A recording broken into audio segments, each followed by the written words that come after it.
Alright YouTube, welcome back. Caleb is on the Hyundai that had a rattle at slight throttle, part throttle, and then it would go away. Like 1,000 RPM under load. Yeah. So, we looked into it a little bit further than the engine's making a little noise.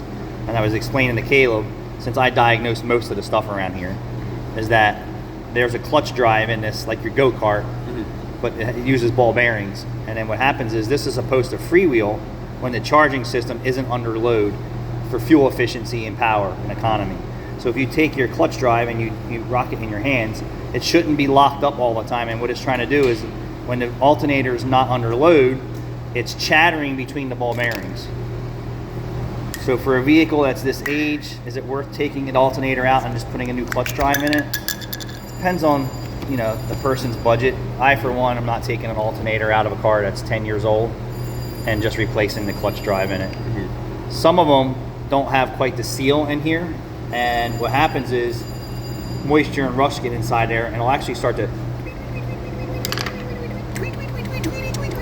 So if you're looking for some crazy or stubborn noises or stuff that you can't figure out, or you think it's a belt chirp and it's not, it could be a belt chirp along with a chirp from the clutch drive, but this actually had a cover on it.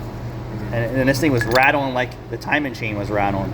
But the clutch drive... It almost sounded like a bottom end. Yeah, so you definitely want to pull the belt off and make sure that the clutch drive actually freewheels in one way.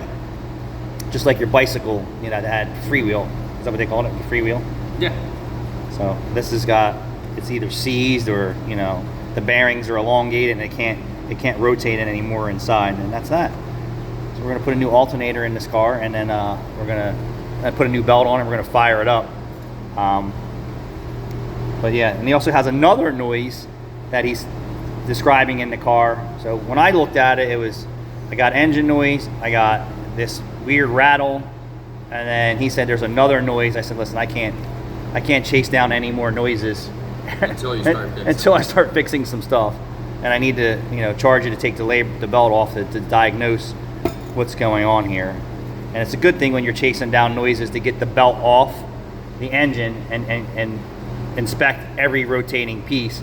And that not always will be the case that you will find what you're looking for, because I've taken belts off of cars and the engine was quiet, and then when you load the crankshaft, that the timing chain or guides would rattle too. So, you got to start somewhere, and starting somewhere is getting down to the accessory drive and inspecting it.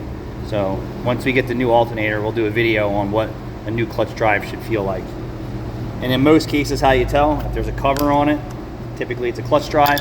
You see no cover with a nut, it's a direct drive alternator. Thanks for watching.